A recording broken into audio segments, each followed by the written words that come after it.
Hey, this is Notser, and this is the British Royal Cruisers in 3D. Now, I can't share stats, none of that is in game, but this is the Tier 1, the Black Swan. It looks pretty slick, it looks pretty modern compared to what you're about to see, and that's because they usually pick gunboats or something similar, and they define them as cruisers for the purpose of Tier 1, but this is from mid to late World War II era. Now here is something World War I or the equivalent. We've got the Weymouth, and it looks like every other ship, right? It's got that weird forward bow. It's got a ton of rigging, It really is going to suffer if you don't have AA. It really will, but it has some character, right? Next up we have the Tier 3 British cruiser, Caledon. It also has some pretty interesting rigging patterns that it will not look as good as it probably should if you don't have good AA setup. And we can start to see the Phoenix, the Omaha style. It's a very westernized ship. It looks cool. And yeah, again, AA. Really need AA on some of these ships. Next up, we have the Tier 4 British cruiser, Danae. At least I assume that's how the Brits would pronounce it. It is of Greek origin. A lot of the British cruisers, they have references to mythology and stuff like this, but I like the look of this ship. It looks good. It looks really cool. The slick front Atlantic bow, at least that's what I believe it is. And yeah, AA, we need anti-aliasing. Really bad. We have the Tier 5 British cruiser, Emerald. And this is competing with your Omahas, your Königsberg. You've got your Furutaka. It's a really tiny caliber. Just look at how tiny the calibers on these guns are. But it's a pretty extensive ship other than the caliber of the guns. So hopefully the rate of fire is up to the task. We have the Tier 6 British cruiser, Leander. And again, small caliber. It has torpedo systems, of course. It looks pretty compact compared to the last one, right? It also has a pretty slick front.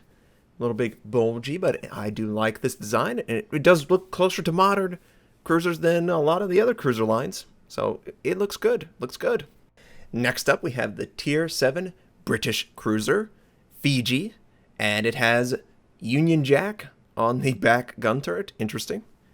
It looks great. It has some interesting design elements. Just look at how big that middle section of the ship is. That's just going to be so easy to damage, I think. And everyone's going to be looking for it. But again, it looks pretty modern compared to the other cruiser lines. Next up, we have the Tier 8 British cruiser, Edinburgh.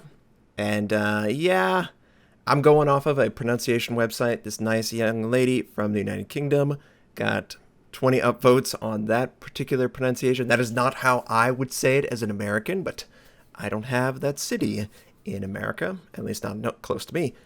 Next up, we have the Tier 9 British cruiser, Neptune, and I like the way this looks. You got a lot of secondaries, torpedo systems, AA protection. It does look bulky, but it probably is not bulky compared to other cruiser lines. But it definitely stands out. It's unique. I like that. And finally, we have the Tier 10 British cruiser, Minotaur.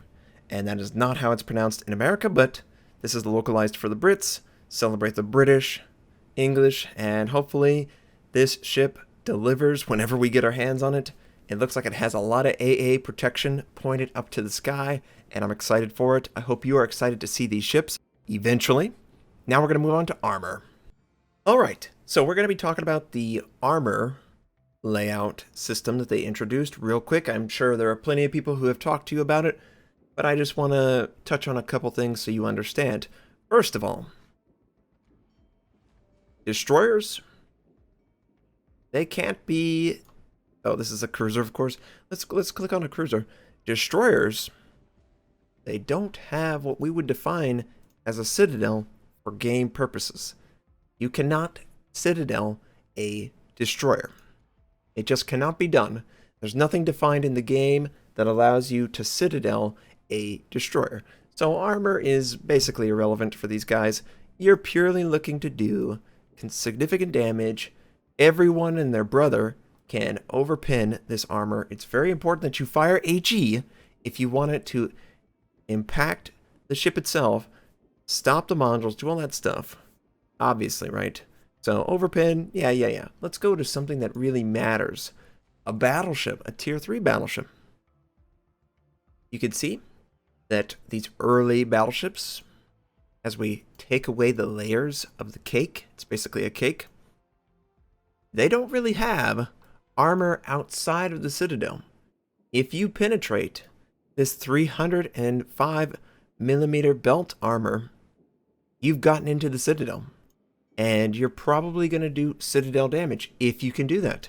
And if you notice, it's basically this line, this black line, is clearly defining where that citadel starts on the ship itself.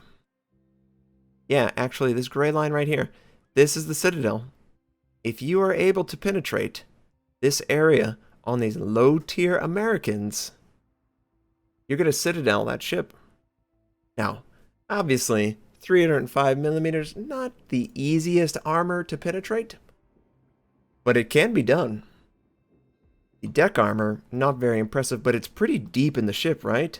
It's very deep, and if we put all the layers back on, you'll see there's more deck armor with more protection for the ship itself. More and more. So these early tier, probably not going to take a lot of plunging fire damage, but they will absolutely take pretty significant citadel damage. If you're close in proximity, you can shoot a good shot right at that darker area of the ship. This area of the ship. And prior to this armor profile or armor layout system in place, we just had to guess what they were trying to intend. And this is going to just revolutionize further how much damage people can do and the weak points of a ship. It'll be really easy to understand it. Now, let's head on over to a more modern example of an American battleship. It's the Iowa. Now, remember last time, this area right here is where the Citadel would be located on an earlier U.S. battleship model. Well, look at this. Where's the Citadel? What's going on? Someone who would be looking at this would be confused because it doesn't show you the total thickness of the armor presented. It shows you the armor that's visible right now, and you have to take away the layers in order to get to the parts of the ship that really matter. Now, you might notice that Citadel does not extend outside to the edge of the ship's armor. There is plenty of extra armor on top of the Citadel, plus, look at the way it's sloped. It's sloped down, so plunging fire that's coming in, you can't even see my cursor, but if you have plunging fire, or you're sort of medium range and you're hitting the ship, it's gonna want to ricochet down into the water and not into the Citadel. You have to be very close in order to reach over and penetrate this armor with its extreme angle.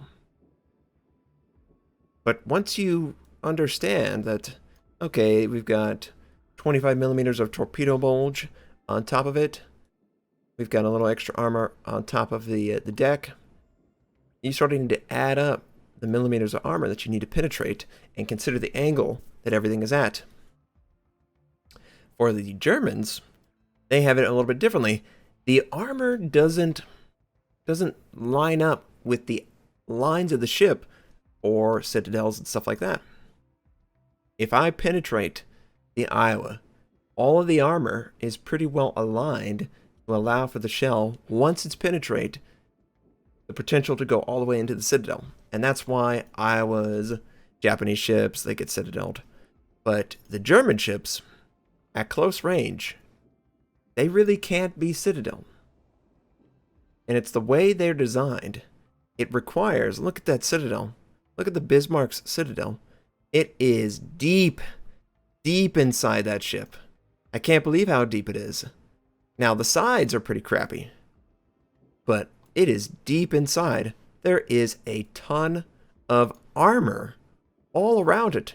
And here is sort of the turtle back. The turtle back that you hear all the time. What's the turtle back? What's a turtle back? This iconic bit of armor really does protect the citadel quite well. So think about the shell. Think about the shell entering the side of the turrets, and it's going in. Well, what's going to happen is it might actually exit out of the armor protection before it even reaches the citadel by hitting this back end. And this is why it's called a turtle back. It looks like the back of a turtle, that nice slope. But the weakness of the German ship is very obvious. Look at how it's all aligned. The armor, the deck, it's all aligned perfectly for plunging. If you can slam down and go through all the levels of armor. As you're going through the deck armor, the armor that is protecting, and eventually you get to the heart of the ship, the citadel, which you want. So this is going to be a great tool for teaching, and I'm very excited for that. We'll see how we incorporate it in the presentation, but I just wanted to touch on this. I'm sure plenty of people have talked about it, and there's going to be way more analysis on exactly what you need to understand, but just right off the bat, these ships are like cakes. They have a bunch of layers that you need to go through in order to really understand what is going on with the ship itself. But once you understand what is going on with the ship itself, you should be better informed to engage it and protect the armor. Now, I hope this was a interesting little bit of sneak peek. I'm going to try and play the maps, the changes to the maps. I believe it's Land of Fire and Shatter, and that might be in a video tomorrow. I hope you appreciated seeing the British cruisers. I really enjoy the British cruisers there. I'm a light cruiser guy. I think going after destroyers is vitally important to the success of the team. I hope it's cool to see the 3 models. I know, I wish I could tell you the stats. They're not in game. They're just not there. Anyway, I hope you have a fantastic day, and I'll catch you next time.